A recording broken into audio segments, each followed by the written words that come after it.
সব খবর কম সময়ে সব খবর একসাথে এই এক ঘন্টায় দেশ বিদেশ খেলা বাণিজ্য বিনোদন সহ সব খবর আপনাদেরকে জানাবো। সঙ্গে থাকছে আমি টিনা নন্দী।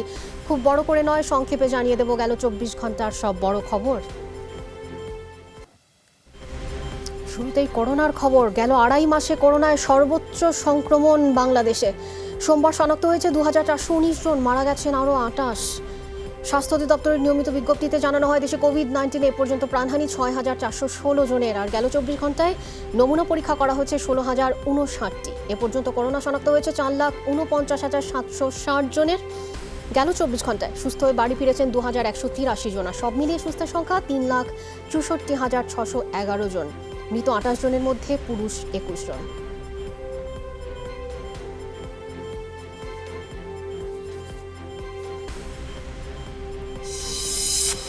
শীতের শুরুতে প্রতিদিনই বাড়ছে করোনা আক্রান্তের সংখ্যা এবং মৃত্যু। উপসর্গ থাকলেও বেশিরভাগ পরীক্ষা কেন্দ্র বন্ধ থাকায় ভোগান্তিতে সাধারণ মানুষ। সোমবার সকাল থেকেই রাজধানীর মুগদা জেনারেল হাসপাতাল কেন্দ্রে করোনা পরীক্ষা করাতে মানুষের দীর্ঘ লাইন দেখা যায় সকাল 9টা থেকে। নমুনা সংগ্রহের কথা থাকলেও কয়েক ঘন্টা আগে থেকেই সেখানে দীর্ঘ লাইনে দাঁড়ান অনেকে। তবে মাত্র 250 মতো টেস্ট করাতে সক্ষম এই হাসপাতাল। এতে নারী এবং বয়স্ক রোগীদের ভোগান্তি বেড়েছে রীতিমতন। আবার নির্ধারিত সময় টেস্ট শুরু না হওয়ায় অভিযোগও রয়েছে অনেকের।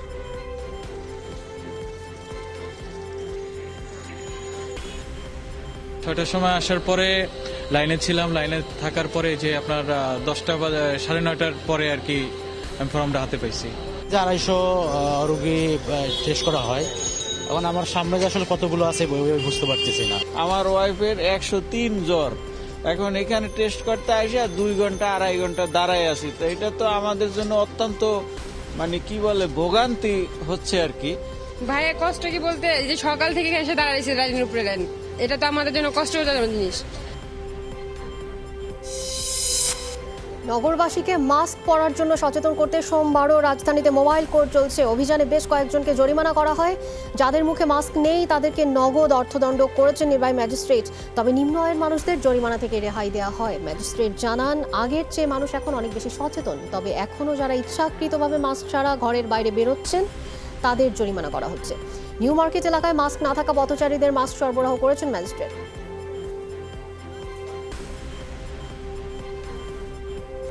কেউ যদি এরকম করতে থাকে, মাস্ক ছাড়া বের হয় এবং তার অভ্যাসে পরিণত করে, সেক্ষেত্রে কিন্তু আমরা জরিমানার দিকে এবং শাস্তির দিকে আমরা যাচ্ছি। আর এই অভিযান আমাদের চলবে। আপনারা জানেন যে দ্বিতীয় প্রকোপ, করোনা ভাইরাসের সংক্রমণের দ্বিতীয় প্রকোপ চলছে। এটা যতদিন পর্যন্ত কেটে না যায়, আমাদের যেই জাতীয় কমিটি আছে তারা যতদিন পর্যন্ত সেফ ঘোষণা না করেন, আমাদের এই অভিযান অব্যাহত থাকবে। মাস্ক ব্যবহার না করায় নড়াইলে 29 জনকে অর্থদণ্ড করেছে ভ্রাম্যমাণ আদালত। আটক করা হয়েছে 10 পথচারীকে। সোমবার দুপুরে নির্বাহী ম্যাজিস্ট্রেট আব্দুল আল মুবিন এবং মোহাম্মদ আলাউদ্দিনের নেতৃত্বে শহরের পুরাতন বাস টার্মিনাল এলাকায় ভ্রাম্যমাণ আদালত পরিচালনা করা হয়। এ সময় মাস্ক ব্যবহার না করা এবং স্বাস্থ্যবিধি অমান্যের দায়ে 29 জনকে মোট 14,000 টাকা 400 টাকা দণ্ড দেওয়া হয়। করোনার দ্বিতীয় ঢেউ মোকাবেলায় জেলাবাসীকে সচেতন করতে ঠাকুরগাঁওয়ে প্রায় 2 কিলোমিটার এলাকা জুড়ে মানববন্ধন হয়েছে। জেলা প্রশাসনের আয়োজনে চৌরাস্তা সমবায় চত্বর থেকে উপজেলা পরিষদ কার্যালয়ে পর্যন্ত এই মানববন্ধন হয়। কর্মসূচিতে অংশ নেন বিভিন্ন শ্রেণী পেশার মানুষ। করোনার দ্বিতীয় ঢেউ মোকাবেলায় মাস্ক ব্যবহার নিশ্চিত করতে অভিযান শুরু হয়েছে নওগাঁয়। জেলা প্রশাসন, স্বাস্থ্য এবং পুলিশ বিভাগের উদ্যোগে চলছে ক্যাম্পেইন। নওগাঁ জেলা শহরে ক্যাম্পেইনের উদ্বোধন করেন জেলা প্রশাসক হারুনুর রশিদ।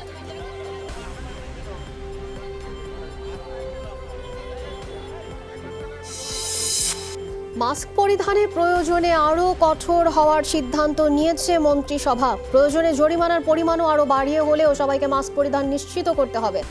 সোমবার সকালে প্রধানমন্ত্রীর সভাপতিত্বে অনুষ্ঠিত হয় মন্ত্রিপরিষদ বৈঠক। পরে সচিবালয় বৈঠকের সময় ব্রিফিং করেন মন্ত্রিপরিষদ সচিব খন্দকার আনোয়ার ইসলাম। তিনি জানান, মহান বিজয় দিবস উপলক্ষে 16 ডিসেম্বরের জাতীয় স্মৃতিসৌধে শ্রদ্ধা নিবেদনে যাচ্ছেন না রাষ্ট্রপতি এবং প্রধানমন্ত্রী।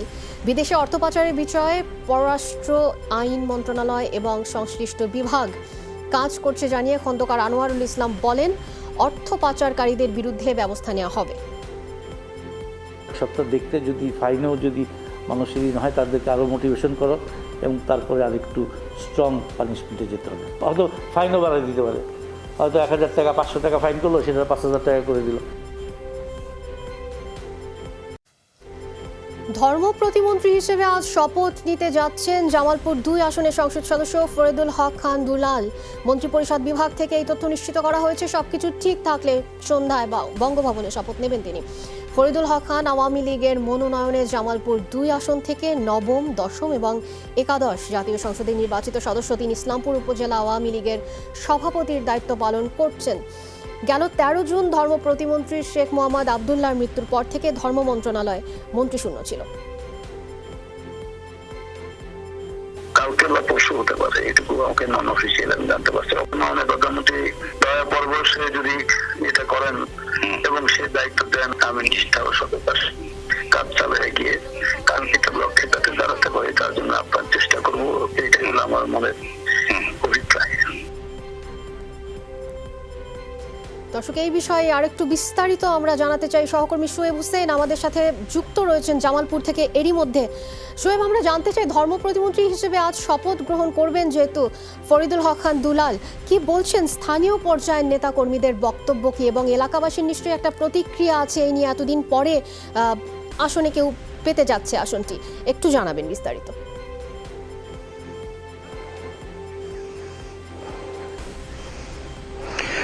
টিনা, আসলে দলীয় যারা নেতাকর্মী রয়েছেন, বিশেষ করে আমি জেলা আওয়ামী লীগের সভাপতির সাথে কথা বলেছি, তারা কিন্তু অত্যন্ত আনন্দিত যে জামালপুরের এই আসন থেকে একজন দীর্ঘদিন পর মন্ত্রিত্ব পেতে যাচ্ছেন। সেই সাথে স্থানীয় যারা আওয়ামী লীগ নেতা রয়েছেন, আমি উপজেলা আওয়ামী লীগের যুগ্ম সাধারণ সম্পাদক যিনি রয়েছেন, এই মুহূর্তে উপজেলা চেয়ারম্যান হিসেবে দায়িত্ব পালন করছেন, তারা যেটি বলছেন যে আসলে দীর্ঘ 19 বছর পর কিন্তু এই আসনে কেউ মন্ত্রিত্ব পেতে যাচ্ছেন। এর আগে ভূমি প্রতিমন্ত্রী হিসেবে আওয়ামী লীগের রাশেদ মোশাররফ এখানে দায়িত্ব পালন করেছিলেন এবং এই দীর্ঘ সময় এই আসন থেকে কিন্তু কেউ এখন পর্যন্ত মন্ত্রিত্বের দায়িত্ব পাননি, যার ফলে কিন্তু এই ইসলামপুর জামালপুর 2 আসন, যেটি ইসলামপুর উপজেলার মানুষ কিন্তু অত্যন্ত আনন্দিত। শুধু দলীয় যারা নেতাকর্মী রয়েছেন তারা নয়, এবং সাধারণ মানুষের মাঝেও কিন্তু এই আনন্দ সেটি বিরাজমান এবং উচ্ছ্বসিত তারা এই মুহূর্তে বলা চলে। এবং স্থানীয় যারা নেতাকর্মী রয়েছেন তারা কিন্তু দীর্ঘদিন ধরেই প্রত্যাশিত ছিল যে এই আসন থেকে কেউ মন্ত্রিত্ব পাবেন। এবারে তাদের সেই প্রত্যাশাটি পূরণ হতে যাচ্ছে। আগামীকাল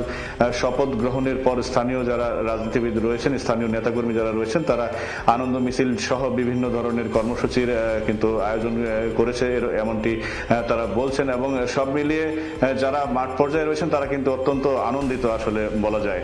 টিনা, বুঝতে পেরেছি। অনেক ধন্যবাদ আপনাকে।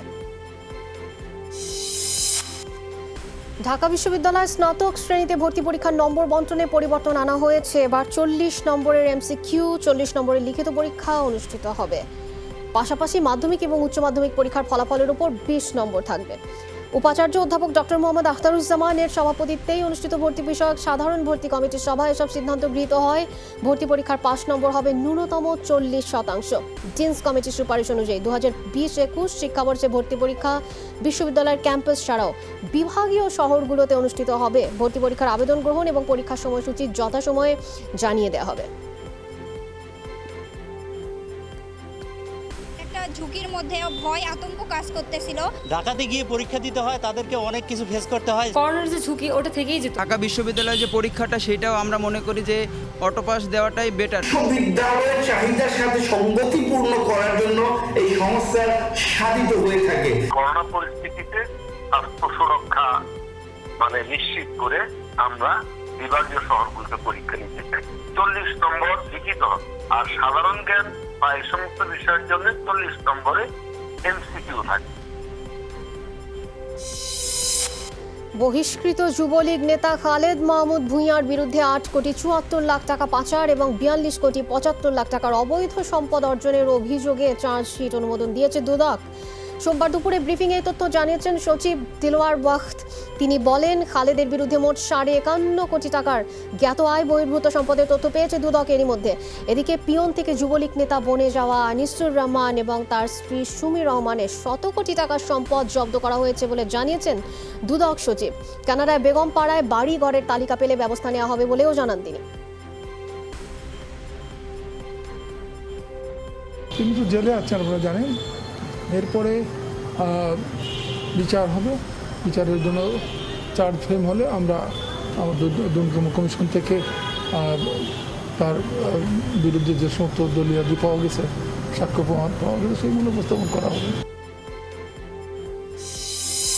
ভূমিদস্যুতা করেছে গোল্ডেন মনির। কোনো ভুক্তভোগী যোগাযোগ করলে তাকে আইনি সহায়তা দেওয়ার কথা জানিয়েছে র্যাব।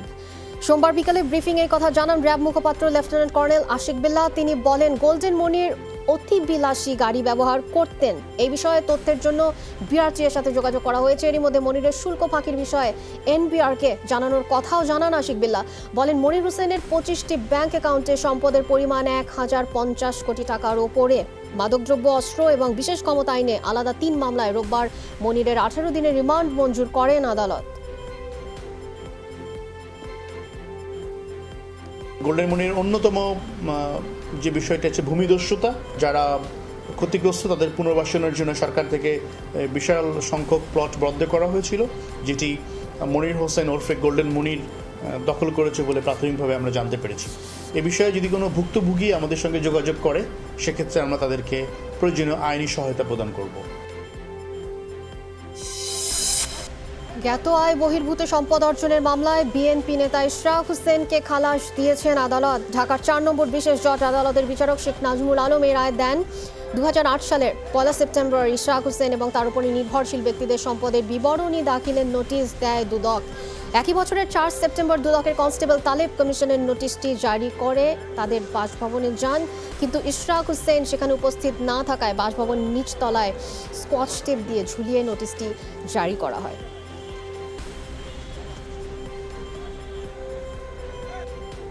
যে জায়গায় বিচার বিভাগকে নিয়ে যাওয়া হয়েছিল এই দলীয়করণ এবং রাজনীতিকরণের মাধ্যমে, আমরা আশাবাদী যে এইটি একটি পদক্ষেপ, যে এই রায়ের মাধ্যমে আমরা আগামীতে বিচার বিভাগকে সম্পূর্ণ আলাদা করে একটি ন্যায় বিচারের জায়গা, যেখানে মানুষের শেষ আস্থাস্থল হিসেবে পরিচিত, সেই জায়গায় আবার নিয়ে যেতে পারবো জনগণকে সাথে নিয়ে, ইনশাল্লাহ। মার্কিন নির্বাচনের ফল মেনে নিতে নিজ দলেই চাপের মুখে ট্রাম্প। ভোটের ফল পাল্টাতে আইনি লড়াইয়ের বিরোধীকারীদের তালিকাও বড় হচ্ছে প্রতিদিন। একের পর এক মামলায় হারলেও এ বিষয়ে এখনও মুখ খোলেননি বর্তমান প্রেসিডেন্ট। তবে লিগ্যাল টিমে পরিবর্তনের ইঙ্গিত দিয়েছে রিপাবলিকান শিবির। এদিকে নতুন সরকার গঠনের কর্মপরিকল্পনায় ব্যস্ত নবনির্বাচিত প্রেসিডেন্ট জো বাইডেন। মঙ্গলবারই ঘোষণা হতে পারে ডেমোক্র্যাট প্রশাসনের পররাষ্ট্রমন্ত্রীর নাম।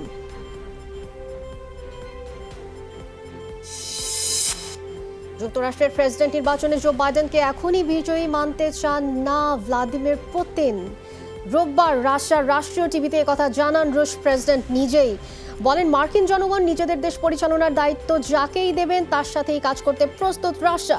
কিন্তু ফল নিশ্চিতের পরেও প্রতিপক্ষ দল যদি প্রতিদ্বন্দ্বী প্রার্থীর বিজয় স্বীকার না করে, তখন সেই প্রার্থী জনগণের আস্থা হারান।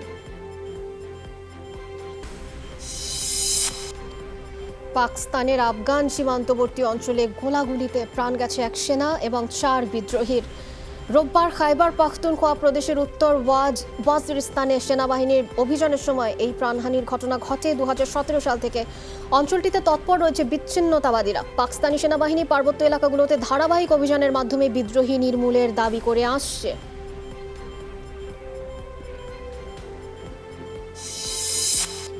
আজ শুরু হচ্ছে 5 দলের বঙ্গবন্ধু টি-20 কাপ। দিনের প্রথম ম্যাচ সোমবার দুপুর 1টায় আশরাফুলের রাজশাহী মুখোমুখি হবে মুশফিকের ঢাকা। আর সন্ধ্যা 6:30টায় সাকিব রিয়াদের খুলনার বিপক্ষে লড়বে তামিম ইকবালের বরিশাল। এই ম্যাচ দিয়ে 1 বছর নিষেধাজ্ঞা শেষে প্রথমবার প্রতিযোগিতামূলক ক্রিকেটে ফিরবেন সাকিব আল হাসান। সাইফুদ্দিন, আপনি লাস্ট যদি প্রেসিডেন্ট কাপ দেখেন, ও পুরোপুরি ফিট ছিল এবং খুব 100% এফোর্ট দিয়েই খেলেছে। সো আনফর্চুনেটলি ইনজুর্ড হয়ে গেছে, এটা যে কেউ হতে পারে। বাংলাদেশ ক্রিকেটের জন্য একটা ইম্পর্টেন্ট দিন, বিকজ ওর ক্যালিবারের প্লেয়ার ফেরত আসতেছে। আই এম শিওর ওর ফ্যান্সরা will be waiting for to see him. World ক্রিকেটই ওয়েট করছে যে সে আমাদের নাম্বার 1 অলরাউন্ডার এবং আমাদের নাম্বার 1 প্লেয়ার, এবং আমরা অনেক মিস করেছি এবং আমরা রিয়েলি লাকি। আশা করছি আমাদের সাথে যেন ও ছাড়া আর অন্য সবার সাথে ভালো খেলে। Feeling is good. অবশ্যই আমরা সবাই জানি সাকিবের ইম্পর্টেন্স কতটুকু, সেটা ইন্টারন্যাশনাল অ্যারিনাতে হোক আর ডোমেস্টিক অ্যারিনাতেই হোক। জাতীয় দলের অধিনায়কত্ব করার আর কোনো সুযোগ দেখছেন না বলেই বিসিবি প্রেসিডেন্ট কাপে দলের নেতৃত্ব দেননি মুশফিকুর রহিম। খেলছেন নাজমুল শান্তর অধীনে। ইতিবাচক ভাবনা থেকে এই সিদ্ধান্ত মিস্টার ডিপেন্ডেবলের। ভবিষ্যতের কথা বিবেচনা করে এখন থেকেই সম্ভাবনাময় তরুণদের নেতৃত্ব দানে অভ্যস্ত করে তোলার তাগিদ মুশফিকের। বঙ্গবন্ধু টি-20তে সেটি অবশ্য হয়ে ওঠেনি। ফ্র্যাঞ্চাইজির ইচ্ছেতে নিতে হয়েছে বেক্সিমকো ঢাকার নেতৃত্ব। যথারীতি নিজেকে উজাড় করে দিয়ে দৃষ্টিটা সেট দিয়েছেন শিরোপার ওপরই। সবারই কিন্তু স্বপ্ন থাকে যে এরকম বড় বড় টিমে খেলা, স্পেশালি ঢাকায়। তো আমি রিয়েলি লাকি যে এবার তারা আমাদেরকে নিয়েছেন। ন্যাশনাল টিম বা বলেন অন্যান্য টিমের যেটা হয় কি, হয়তো অনেক ইয়াং প্লেয়ার যারা কিনা ইন ফিউচারের জন্য চিন্তা করা, আর যেহেতু আমার আসলে করার আর কোনো চান্স নেই ন্যাশনাল টিম বা বলেন, এটা আমি ফিল করি। তো আমি সেদিক থেকে মনে করি যে বেটার যদি কেউ হয় যারা কিনা ভবিষ্যতে ন্যাশনাল টিমে ইন ফিউচারে চান্স আছে, তাদেরও এক্সপিরিয়েন্স গ্যাদার হবে। জাতীয় ক্রীড়া পুরস্কারপ্রাপ্ত সাবেক তারকা ফুটবলার বাদল রায়ের শেষকৃত্য সম্পন্ন হয়েছে। এর আগে সোমবার সকাল 11টায় বাদল রায়ের মরদেহ নেওয়া হয় মোহামেডান স্পোর্টিং ক্লাবে। জনপ্রিয় এই ক্লাবটিতে পুরো ক্যারিয়ারই পার করেছেন বাদল রায়। সেখানে ফুল দিয়ে তাকে সম্মাননা জানায় ক্লাবের কর্মকর্তা, ফুটবলার, কোচিং স্টাফরা। এরপর শ্রদ্ধা নিবেদনের জন্য তার মরদেহ নেওয়া হয় বঙ্গবন্ধু স্টেডিয়ামে। সেখানে ক্রীড়াঙ্গনের সর্বস্তরের ব্যক্তিগণ বাদল রায়ের প্রতি শেষ শ্রদ্ধা জ্ঞাপন করেন। এ সময় প্রধানমন্ত্রী শেখ হাসিনার পক্ষ থেকে পুষ্পস্তবক দিয়ে শ্রদ্ধা জানানো হয়। এরপর বাদল রায়ের শবদেহ তার ইচ্ছে অনুযায়ী শহীদ মিনার এবং ঢাকা বিশ্ববিদ্যালয় চত্বর ঘুরিয়ে শেষকৃত্যের জন্য বাসাবো কালী মন্দির শ্মশান ঘাটে নেওয়া হয়। ফুটবল জগতে শ্রী বাদল রায় এক কিংবদন্তি পুরুষ ছিলেন। তার ক্রীড়াশৈলী মধ্য দিয়ে আমাদের দেশে ক্রীড়ামোদী, ফুটবলমোদী মানুষের মাঝে অনন্তকাল বেঁচে থাকবেন। তার অকাল প্রয়াণে আমরা জাতি খুবই শোকাবহ। আমি এসেছি তার প্রতি শ্রদ্ধা নিবেদন করতে এবং তার শান্তি কামনা করি। বাংলাদেশ অলিম্পিক অ্যাসোসিয়েশনের নির্বাচিত সহসভাপতি ছিলেন এবং আমাকে বিভিন্ন সময় বিভিন্নভাবে অলিম্পিকে কিভাবে বেগবান করা যায়, গেমসটাকে কিভাবে আরো এগিয়ে নেওয়া যায় সেই সবসময় কিন্তু সে আমাকে সহযোগিতা করে আসছে।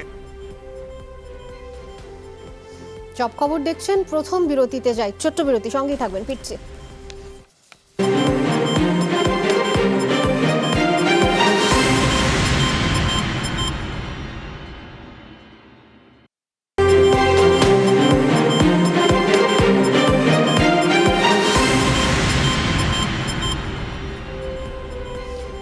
দর্শক স্বাগত আরও একবার, দেখছেন সব খবর। করোনা ভাইরাস প্রতিরোধে কমপক্ষে 70% কার্যকর অক্সফোর্ড অ্যাস্ট্রাজেনেকা টিকা সঠিক ডোজ নিশ্চিত হলে ক্ষেত্র বিশেষে 90% পর্যন্ত সুরক্ষা দিতে পারবে এই ভ্যাকসিন। বড় আকারে ট্রায়ালের পর সোমবার ব্রিটিশ প্রতিষ্ঠান অ্যাস্ট্রাজেনেকা নিশ্চিত করেছে এই তথ্য। একই সাথে সুখবর আবার কিছুটা হতাশার হিসেবে দেখা হচ্ছে এই বিষয়টিকে, কারণ এর আগে মডার্না এবং ফাইজারের টিকা প্রায় 95% কার্যকর বলে প্রমাণিত হয়েছে।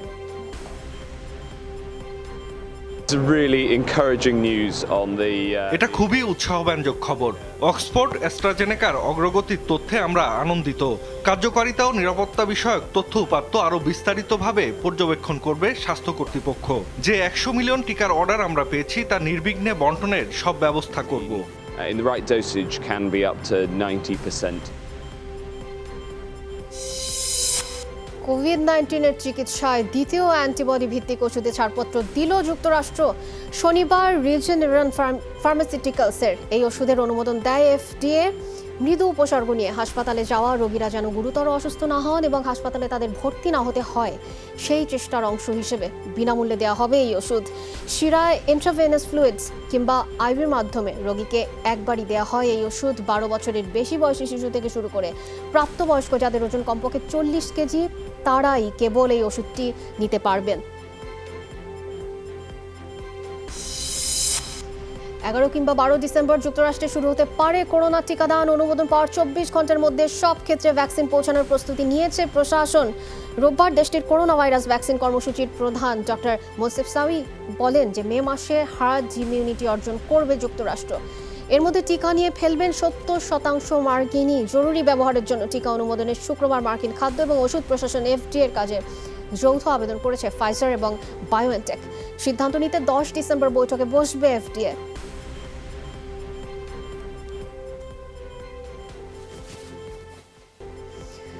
ধীরে ধীরে বাড়ছে শীতের দাপট। উত্তরাঞ্চলে এরই মধ্যে রীতিমতন জেঁকে বসেছে শীত। সোমবার দেশের সর্বনিম্ন তাপমাত্রা রেকর্ড করা হয়েছে নওগাঁর বাঁদরগাছিতে 10.3 ডিগ্রি সেলসিয়াস। ভোরে ঘন কুয়াশার সাথে হিমেল বাতাস। বেলা বাড়ার সাথে সাথে সূর্যের দেখা মিললেও রাতে রীতিমতন তাপের পারদ নামছে। শীতে সবচেয়ে বেশি কষ্টে খেটে খাওয়া ছিন্নমূল মানুষ। কনকনে ঠান্ডায় ভোরে মাঠে কাজে যেতে পারছে না ভীষণ কৃষানি। বেড়েছে সর্দি, কাশি, ডায়রিয়া, নিউমোনিয়া সহ শীতজনিত রোগ বালাই। বিশেষ করে শিশু এবং বৃদ্ধেরা আক্রান্ত হচ্ছেন বেশি। এই এক নয়নাভিরাম দৃশ্য। শীতের মৌসুমে খালি চোখে স্পষ্ট দেখা দিয়েছে পর্বতশৃঙ্গ কাঞ্চনজঙ্ঘা। এমন সৌন্দর্য উপভোগে উত্তরের জনপদ পঞ্চগড়ের তেঁতুলিয়ায় তাই প্রতিদিনই ভিড় করছেন অনেকে। সূর্য উঠতেই বদলাতে থাকে উত্তর পশ্চিমের হিমালয় কাঞ্চনজঙ্ঘা। প্রথমে টুকটুকে লাল, পাল্টাতেও সময় নেয় না, খানিক বাদেই কমলা রং ধারণ করে, এরপর আবার হলদে হয়ে যায়। বিস্ময় আরও অপেক্ষা করে দর্শনার্থীদের জন্য, কারণ মিলিয়ে যাবার আগে দেখা দেয় সাদা রূপে। অক্টোবর নভেম্বরে শীতের আগে মেঘমুক্ত আকাশে ভেসে ওঠে তুষার শুভ্র হিমালয় পর্বত। উত্তরের কয়েকটি জেলা থেকে কাঞ্চনজঙ্ঘার দেখা মিললেও সবচেয়ে উপভোগ্য তেঁতুলিয়া থেকেই।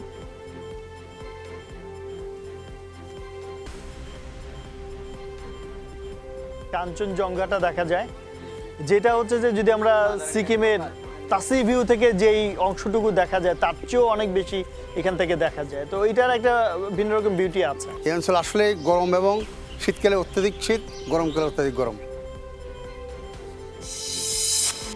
প্রশংসনীয় এবং বীরত্বপূর্ণ কাজের স্বীকৃতি হিসেবে 122 জন সেনা সদস্যকে শান্তিকালীন পদক দিয়েছেন সেনাপ্রধান জেনারেল আজিজ আহমেদ।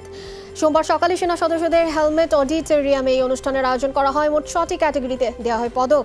এ সময় সেনাপ্রধান বলেন, শান্তিকালীন পদক সেনা সদস্যের কাজের প্রতি আরও উদ্বুদ্ধ করবে।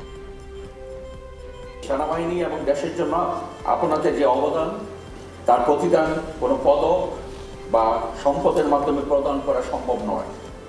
তথাপি শান্তিকালীন পদকে ভূষিত করার মাধ্যমে আপনাদের বীরত্বপূর্ণ ও দৃষ্টান্তমূলক কাজের স্বীকৃতি প্রদান সহ অন্যান্যদেরকে পেশাদারিত্বের সাথে দায়িত্ব পালনে অধিক আগ্রহী এবং উদ্বুদ্ধকরণের একটি ক্ষুদ্র প্রয়াস মাত্র।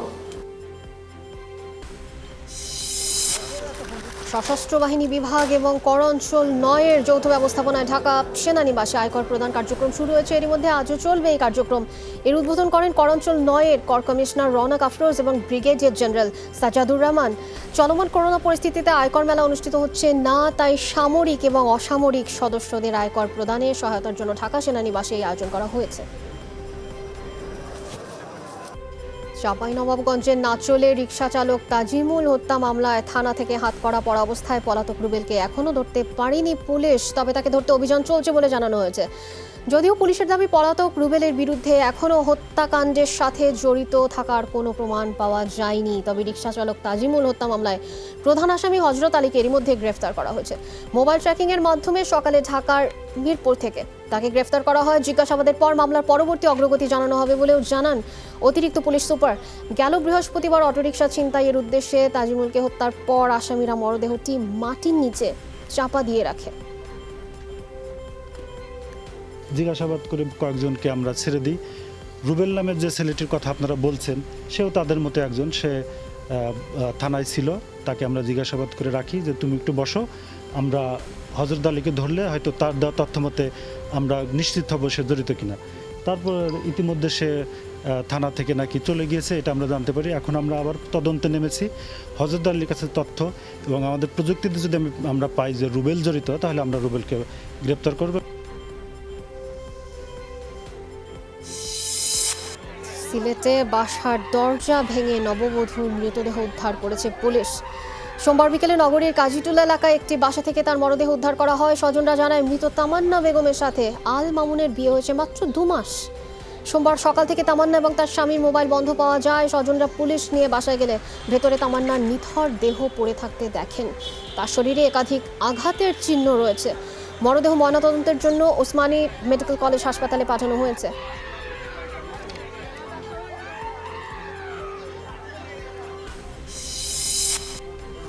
খাগড়াছড়ির রামগড়ে পারিবারিক বিরোধের জেরে পৌর মেয়রের এক ভাই গুলিবিদ্ধ সহ 2 ভাই আহতের ঘটনায় পাল্টাপাল্টি মামলা হয়েছে। ঘটনার 8 দিন পর মামলা দুটি গ্রহণ করেছে পুলিশ। ওসি জানান, পৌর মেয়র কাজী শাহজাহান রিপন সহ পরিবারের 4 জনকে আসামি করে তার ছোট ভাই কাজী শাহরিয়ার ইসলাম শাহেদ হত্যা চেষ্টা মামলা করেন। আরেকটি মামলা করেছেন মেয়রের আরেক ভাই কাজী জিয়াউল হক শিপন। এই মামলাতে আসামি করা হয়েছে পরিবারের 4 সদস্যকে। গেল 15 নভেম্বর সম্পত্তি নিয়ে বিরোধের জের ধরে মেয়রের ভাইদের মধ্যে মারামারি হয়। এতে এক ভাই গুলিবিদ্ধ সহ 2 জন আহত হন।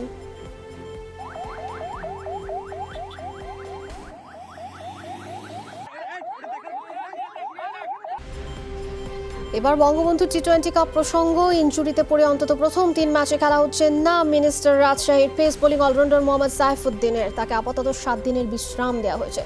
বঙ্গবন্ধু টি-20 কাপের জন্য বিসিবির একাডেমি মাঠে রোববার অনুশীলন করছিলেন মোহাম্মদ সাইফুদ্দিন।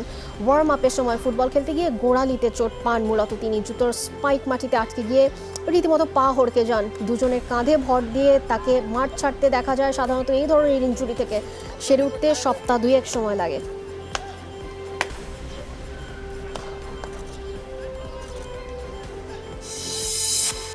আসন্ন সিরিজকে সামনে রেখে 55 সদস্যের বিশাল বহর নিয়ে নিউজিল্যান্ডে গেছে পাকিস্তান দল। দলে রয়েছে 35 খেলোয়াড় এবং 20 জন স্টাফ। 18 ডিসেম্বর থেকে শুরু হওয়া নিউজিল্যান্ড পাকিস্তান সিরিজটি নিয়ে চলছে নানা প্রস্তুতি। টি-20 সিরিজের 3 ম্যাচ অনুষ্ঠিত হবে অকল্যান্ড, হ্যামিল্টন এবং নেপিয়ারে। এরপর টেস্ট ম্যাচ মাঠে গড়াবে 26 ডিসেম্বর মাউন্ট মঙ্গানুইয়ে। এরপর 3 জানুয়ারি ক্রাইস্টচার্চে শুরু হবে সিরিজের শেষ টেস্ট। সিরিজকে ঘিরে করোনাজনিত অনেক ছাড় দেওয়া হচ্ছে পাকিস্তান দলকে। 14 দিনের বদলে মাত্র 3 দিন আইসোলেশনে থেকেই করোনা নেগেটিভ হলে খেলোয়াড় স্টাফ সবাই মাঠে নামতে পারবে অনুশীলনের জন্য।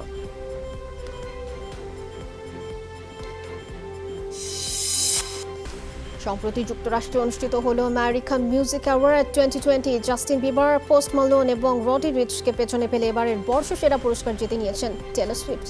শীর্ষ জনপ্রিয় মিউজিক ভিডিও এবং জনপ্রিয় রক নারী শিল্পী হিসেবে অ্যাওয়ার্ড পেয়েছেন তিনি। মেল আর্টিস্ট হিসেবে পুরস্কার পেয়েছেন জাস্টিন বিবার। সেরা ব্যান্ডের পুরস্কার জিতে নিল পপ ব্যান্ড বিটিএস।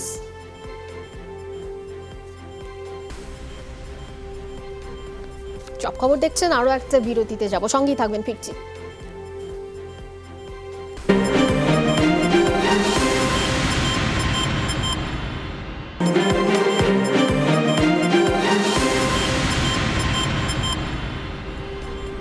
স্বাগত আরও একবার, দেখছেন সব খবর। চট্টগ্রামে করোনার প্রকোপ আশঙ্কাজনক হারে বাড়লেও নেই পর্যাপ্ত প্রস্তুতি। একটি ছাড়া সব আইসোলেশন সেন্টার বন্ধ থাকায় আক্রান্তদের চিকিৎসার সুযোগ সংকুচিত। ভরসা কেবল সরকারি হাসপাতাল, সেখানেও আছে নানা ঘাটতি। এ অবস্থায় সামনের পরিস্থিতি সামাল দেওয়া কঠিন হবে বলছেন চিকিৎসকরা। চিকিৎসা নিশ্চিত করতে ব্যক্তি উদ্যোগের আইসোলেশন সেন্টারগুলো পুনরায় চালুর দাবি জানিয়েছেন তারা। সম্ভাব্য পরিস্থিতির কথা মাথায় রেখে এখন থেকেই সমন্বিত প্রস্তুতি নেওয়ার পরামর্শ বিশেষজ্ঞদের। গতবারও তো আমরা সরকারি হসপিটালগুলোতে সেবা পাই নাই তেমন। এখন সরকারের উচিত সরকারি হসপিটালগুলোতে অনেক সেবা বাড়ানো। এখন যদি আইসোলেশনটা যদি চালু করা না হয়, আক্রান্ত রোগীর সংখ্যা যে বেড়ে যাবে, এই রোগীগুলো চিকিৎসা কীভাবে নিবে? চট্টগ্রাম শহরে এখনও এরকম 20-25 জন যদি সরকারি লেভেল ধরি, এর বেশি কিন্তু আমরা একসাথে ম্যানেজ করতে পারবো না। 1 মাস পরে এমন হতে পারে যে সবাই সিভিয়ার, সবারই অক্সিজেন লাগতেছে, সবারই হাইফ্লো লাগবে, তখন কিন্তু একটা বড় ধরনের ক্রাইসিস আসবেই। ব্যাপক হারে সংক্রমণ আমরা আশঙ্কা করছি। ওইভাবে যদি সংক্রমণ হয়, সেক্ষেত্রে কিন্তু আমাদের যে ইনফ্রাস্ট্রাকচার আছে, যে আমাদের সরঞ্জাম আছে, যে আমাদের ওষুধপত্র আছে, তাই দিয়ে যুদ্ধ করা খুবই কঠিন হয়ে যাবে। মুজিব বর্ষ উপলক্ষে দিনাজপুরে 11টি মডেল ফার্মেসি এবং মেডিসিন শপের উদ্বোধন করা হয়েছে সোমবার সকালে শহরের মেডিকেল হাসপাতালের সামনে। চারুবাবু মোড়ে এই কার্যক্রমের উদ্বোধন করা হয়। এতে প্রধান অতিথি ছিলেন অধিদপ্তরের মহাপরিচালক মেজর জেনারেল মাহবুবুর রহমান। ফার্মেসির দোকানগুলো পরিদর্শন করেন তিনি। এ সময় পরে নকল এবং মেয়াদোত্তীর্ণ ওষুধ প্রতিরোধক বিষয়ক একটি মতবিনিময় সভায় অংশ নেন মেজর জেনারেল। শিক্ষা প্রতিষ্ঠান বন্ধ থাকলেও নিষেধাজ্ঞা অমান্য করে রংপুরে কার্যক্রম পরিচালনা করছে বিভিন্ন কোচিং সেন্টার। অভিযান চালিয়ে এমন 3টি প্রতিষ্ঠান সিলগালা করে দেওয়া করেছে ভ্রাম্যমাণ আদালত। সোমবার সন্ধ্যায় নগরীর লালবাগ এলাকায় নিউরন নার্সিং, মেধাশ্রী এবং ক্যাম্পাস নামে 3টি কোচিং সেন্টারে অভিযান চালায় জেলা প্রশাসন এবং র্যাব। সরকারি নির্দেশনা অমান্য করে করোনার মধ্যে শিক্ষার্থীদের কোচিং করানোয় 3টি প্রতিষ্ঠানকেই 20,000 টাকা করে জরিমানা করা হয়। গণমাধ্যম কর্মী আইন যেন দ্রুত প্রণয়ন করা যায়, সে চেষ্টাই করা হচ্ছে জানিয়েছেন তথ্যমন্ত্রী হাসান মাহমুদ। বলেন, এই আইন প্রণয়ন করা গেলে দোষী প্রতিষ্ঠানগুলোর বিরুদ্ধে ব্যবস্থা নেওয়া যাবে এবং ভুক্তভোগীর পাশে দাঁড়ানো যাবে। সোমবার দুপুরে জাতীয় জাদুঘরের ব্রডকাস্ট জার্নালিস্ট সেন্টার বিজেসি আয়োজিত করোনায় গণমাধ্যমের লড়াই চিত্রকর্ম এবং আলোকচিত্র প্রদর্শনীর উদ্বোধন অনুষ্ঠানে এসব জানান তিনি। বলেন, সাংবাদিকদের চাকরির নিরাপত্তা এবং অন্যান্য সহায়তার জন্য আইনি সহায়তা দিতে চায় সরকার। এ সময় তিনি করোনার সময় কয়েকটি গণমাধ্যমের ভূমিকার সমালোচনাও করেন।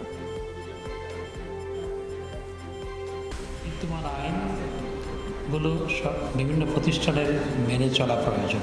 গণমাধ্যম কর্মী আইন যখন আইনে রূপান্তরিত হবে, তখন আমাদের পক্ষে আইনগতভাবে সংশ্লিষ্ট প্রতিষ্ঠানের বিরুদ্ধে ব্যবস্থা গ্রহণ করা সম্ভবপর হবে। আমি চেষ্টা করছি দ্রুততম সময়ের মধ্যে এটিকে আইনে রূপান্তর করা, অর্থাৎ রংপুর মহানগরীর স্টেশন রোড এলাকায় একটি বাড়ি থেকে প্রায় ৩,০০০ পিস ইয়াবা সহ পুলিশের এসআই মনিরুজ্জামান মনিরকে গ্রেফতার করেছে মাদক দ্রব্য নিয়ন্ত্রণ অধিদপ্তর।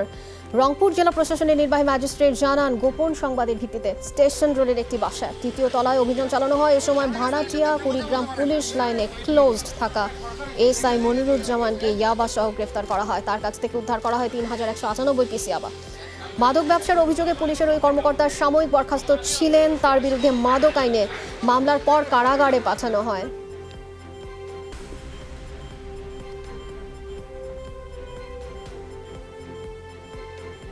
আইডি কার্ড অনুযায়ী উনি একটি বাহিনীতে সংযুক্ত আছেন, ক্লোজ হবে সেটাই, কিন্তু বিষয়টাকে আমরা পরীক্ষা নিরীক্ষা করার পরে বুঝতে পারবো। ৩,১৯৮ পিস ইয়াবা, যার নগদ প্রায় মূল্য, আনুমানিক মূল্য প্রায় ১৬ লাখ টাকা।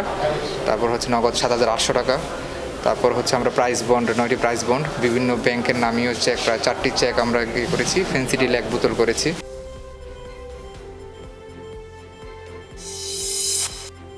দর্শক, আপনাদেরকে জানাতে চাই, মহাখালীর 7তলা বস্তিতে ভয়াবহ অগ্নিকাণ্ডের ঘটনা ঘটেছে। আমাদের সহকর্মী রবিন এরই মধ্যে সেখানে উপস্থিত রয়েছেন, দেখতে পাচ্ছি।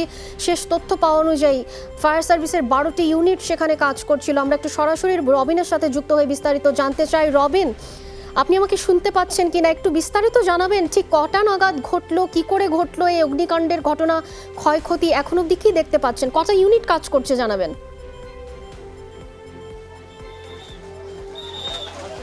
রবিন, ফায়ার সার্ভিসের 9টি ইউনিট কাজ করছে এবং বিস্তৃত এলাকা জুড়ে আসলে আগুন লাগার ঘটনা ঘটেছে এবং এখানে আপনি নিশ্চয়ই বুঝতে পারছেন প্রচণ্ড ধোঁয়া।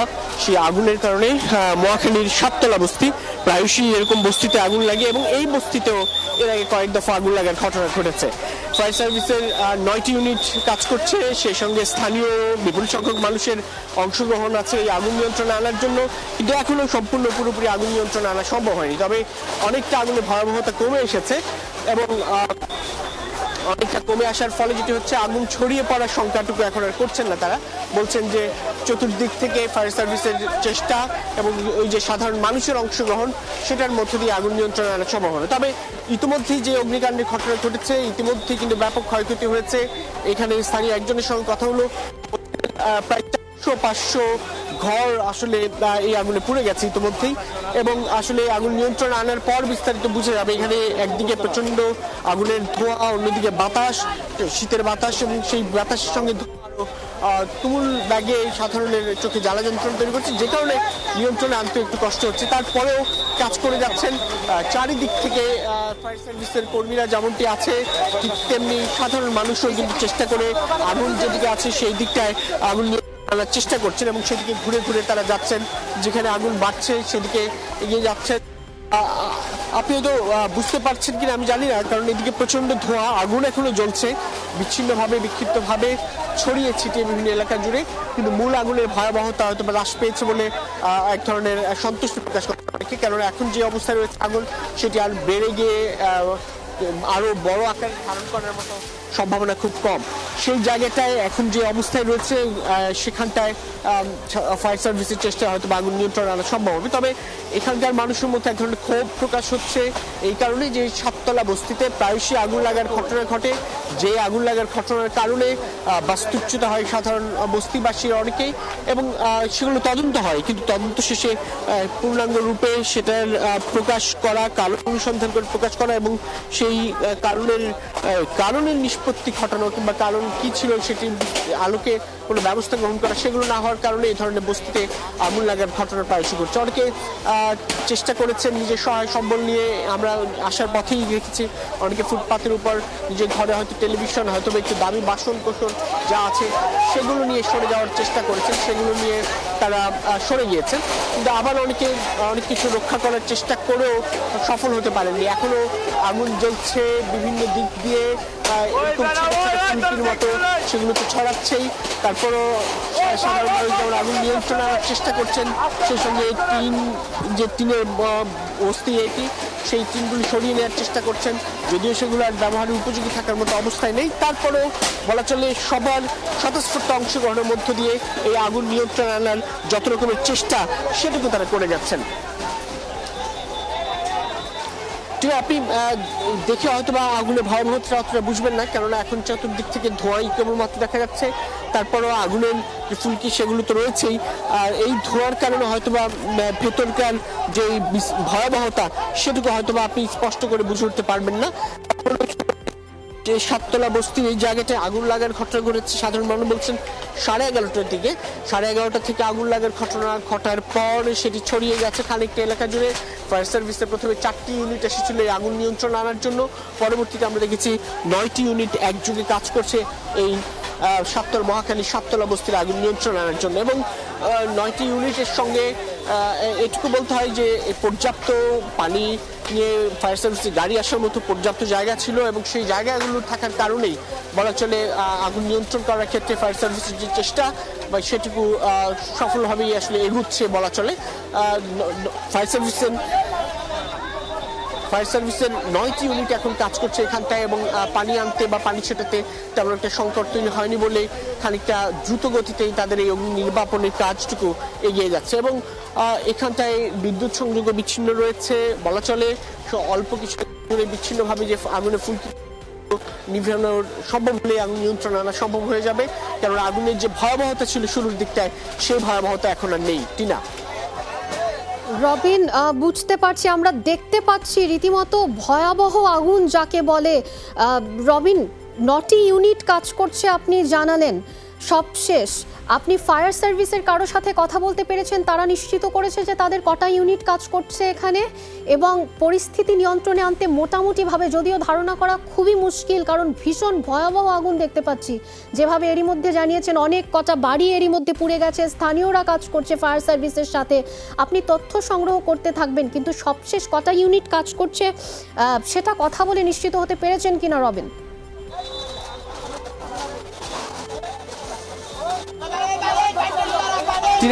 ফায়ার সার্ভিসের কর্মকর্তার সঙ্গে এখনো আসলে আমাদের কথা বলার সুযোগ হয়নি, কেননা আগুন নিয়ন্ত্রণের দিকেই বলেন তারা প্রত্যেকেই ব্যস্ত এবং মশগুল রয়েছেন সেই কাজটুকুতে। আগুন নিয়ন্ত্রণে আসার পর হয়তো আনুষ্ঠানিকভাবে ফায়ার সার্ভিসের সঙ্গে আমরা কথা বলতে পারবো, এবং কিভাবে অগ্নিকাণ্ডের সূত্রপাত, তাদের প্রাথমিক যে ধারণা কিংবা তাদের অনুমানের করে যে বিষয়টি সেটুকু আমরা হয়তো তখন জানতে পারবো। আপাতত এটুকু বলতে হচ্ছে, যেটা বলছিলাম যে খবর পাওয়া মাত্রই ফায়ার সার্ভিসের 4টি ইউনিট এগিয়ে আসে এই আগুন নিয়ন্ত্রণের জন্য, কিন্তু আগুনের ভয়াবহতা টের পেয়ে এবং ছড়িয়ে পড়ার শঙ্কার জায়গা থেকে ফায়ার সার্ভিসের আরও 5টি ইউনিট আসে, মোট 9টি ইউনিট কাজ করছে এবং ফায়ার সার্ভিসের সঙ্গে স্বতঃস্ফূর্তভাবে এই এলাকার স্থানীয় মানুষজন রয়েছে, তাদের অংশগ্রহণের মধ্য দিয়ে মূলত এই কাজটি এগিয়ে যাচ্ছে। একজনের সঙ্গে একটু কথা বলতে চাই, কখন আগুন লেগেছে, আপনার ধারণা কি, এবং কি পরিমাণ ঘর রয়েছে এখানটায়? এখানে মনে করেন অনেকগুলো ঘর আছে, ঠিক আছে। এখানে প্রায় 100খানিক ঘর আগুনটা লাগছে প্রায় 12:15টার দিকে। 12:15টার দিকে আমরা বাড়ি থেকে আগুন লাগছে, তারপর আমরা আসছে পানির গাড়ি আসছে আর কি। 100খানিক ঘর থাকবে? 100খানিকের মতো ঘর আর 2-4খানিকের আরো বেশি হবে। আপনি তো বলুন তো কয়টার দিকে আগুন লেগেছে, কিরকম? 12:15টার দিকে আগুনটা লেগেছে। কিসে লেগেছে সেটা এখন পর্যন্ত আমরা জানতে পারি না যে কিসের থেকে উৎপত্তি হয়েছে আগুনটার। ক্ষতি হয়েছে কেমন? ক্ষয়ক্ষতি অনেক হয়েছে, ক্ষয়ক্ষতি অনেক হয়েছে। রাস্তার সাইড দিয়ে পুরোগুলো সবই দোকানপাট ছিল, এগুলো বড় বড় দোকান ছিল, ঔষধের ফার্মেসিতে মুদি দোকান, তারপরে আরো অনেক কিছু ছিল, মানে অনেকের দোকানপাট। তাহলে এখানে কি বেশিরভাগ দোকানই বলা চলে নাকি রোডের পাশে যেগুলো ছিল অনেকই দোকান ছিল? ধন্যবাদ। একজন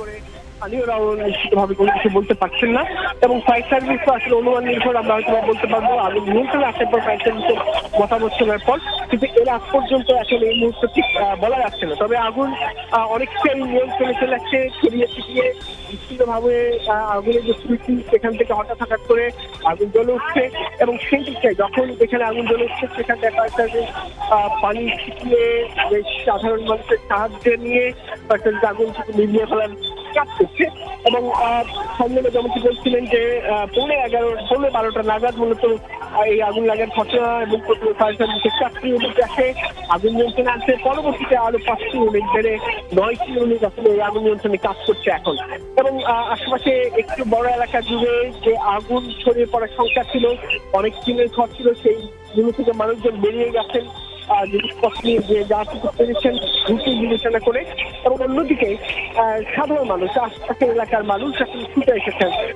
সাহায্যের জন্য এবং বরাবরই আমরা আগুন লাগার সময় এই জিনিসটা দেখতে পারি সাধারণ মানুষের স্বতঃস্ফূর্ত অংশগ্রহণ থাকে কারো ফায়ার সার্ভিসের কাজে সহায়তা করার জন্য কিংবা গতি আনার জন্য যেন অগ্নি নির্বাপনে আরো একটু গতি পায়, অগ্নি নির্বাপনে ক্ষতি কমে আসে সেই লক্ষ্য নিয়ে কাজ করে যাচ্ছেন ফায়ার সার্ভিসের কর্মীরা এবং ফায়ার সার্ভিসের কর্মকর্তাদের সঙ্গে এখন আমাদের আনুষ্ঠানিকভাবে আলাপ হয়নি। তারা আগুন নিয়ন্ত্রণে আসার পর হয়তো আমাদের সঙ্গে কথা বলবেন, তখন আমরা সুস্পষ্টভাবে বলতে পারবো যে আগুন লাগার কারণ এবং এই ঘটনার তদন্তে হয়তো বা একটি কমিটিও গঠন করা হবে।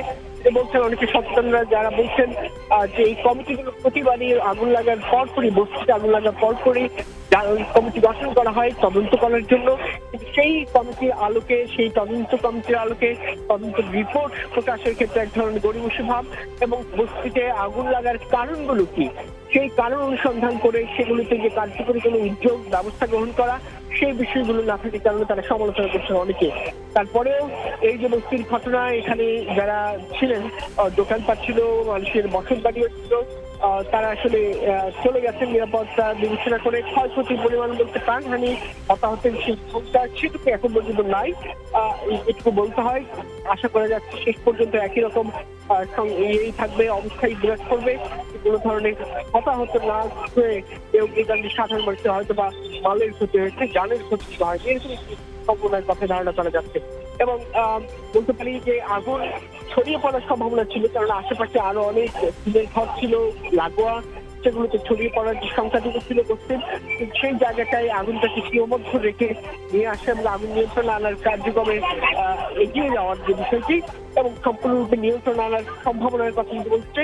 এখন সেটা অনেকটাই ফায়ার সার্ভিসের নাগালের আওতার মধ্যে রয়েছে। এখন শুধুমাত্র নির্দিষ্ট জায়গায় যেখানে আগুনের ফুলকি আছে, ধোঁয়া উঠছে, সেসব জায়গায় পানি ছিটিয়ে আগুনটাকে সম্পূর্ণরূপে নিয়ন্ত্রণ আনার চেষ্টা করছে ফায়ার সার্ভিস।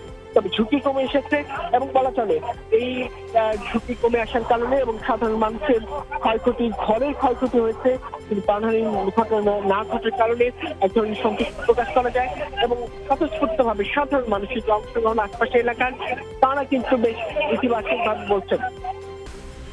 একজন সঙ্গে একটু কথা বলি আপনার সঙ্গে, এখানে কি পরিমাণ মানুষ থাকতো এবং ঘর একজন সঙ্গে একটু কথা বলি আপনার সঙ্গে, এখানে কি পরিমাণ মানুষ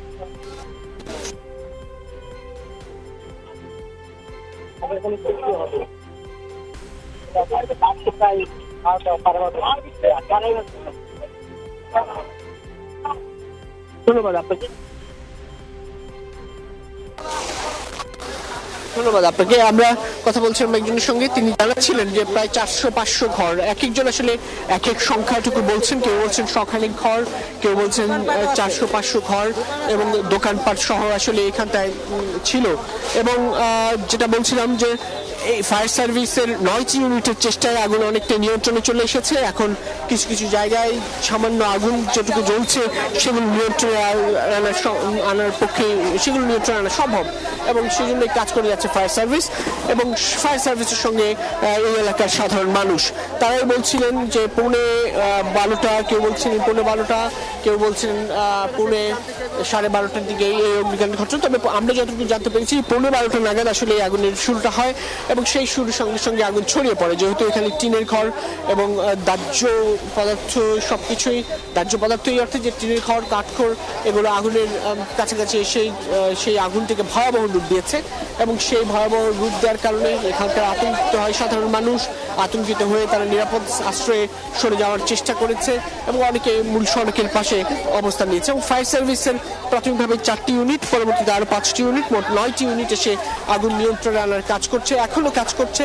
তবে আগুন মোটামুটি নিয়ন্ত্রণে, এটুকু বলা যায় যে ছড়িয়ে যাওয়ার যে ভয়টুকু ছিল সেই ভয়টুকু এখন আর নেই, কেননা আগুনের আশপাশে চারপাশ থেকে বলা চলে অনেকটা ফায়ার সার্ভিসের কর্মীদের চেষ্টায় এই আগুন নিয়ন্ত্রণ আনা সম্ভব হয়েছে। আমরা খানিক বাদে হয়তো বা ফায়ার সার্ভিসের আনুষ্ঠানিক বক্তব্যটুকু জানতে পারবো যে কিভাবে আগুন লাগলো বলে তারা প্রাথমিকভাবে ধারণা করছেন, এবং আমরা হয়তো বা বুঝতে পারবো বা তাদের কাছ থেকে জেনে হয়তো বা বলতে পারবো যে এই আগুন লাগার ঘটনার পরিপ্রেক্ষিতে তারা কি ব্যবস্থা নিচ্ছে। তবে স্থানীয় মানুষ এখনো মালামাল সরিয়ে নেওয়ার যদি কোনো সম্ভাবনা থাকে, সুযোগ থাকে, সেই চেষ্টাটুকু করছেন এবং অনেকেই ফায়ার সার্ভিসের সঙ্গে কাজ করে এই আগুন নিয়ন্ত্রণ আনার চেষ্টা করছেন।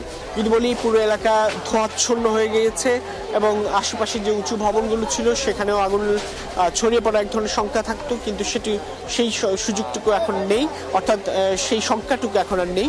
এখন মোটামুটি ফায়ার সার্ভিসের চেষ্টায়, সাধারণ মানুষের চেষ্টায় চতুর্দিক থেকে পানি ছিটিয়ে আগুনটিকে একটি নির্দিষ্ট গণ্ডির মধ্যে এনে নিয়ন্ত্রণে আনার কাজটুকু সফলভাবে শেষ করেছে ফায়ার সার্ভিস। এবং সাধারণ মানুষ বলছেন 11:15 নাগাদ এই আগুনের সূত্রপাত, এবং আগুন কোথা থেকে কিভাবে শর্ট সার্কিট নাকি গ্যাসের চুলা কিভাবে আগুন লেগেছে সেই বিষয়টি এখন পর্যন্ত আসলে কেউ নিশ্চিতভাবে বলতে পারেনি। প্রাথমিকভাবে ফায়ার সার্ভিসের বক্তব্য আমরা হয়তো খানিক বাদে জানতে পারবো কিনা। এবং এর আগে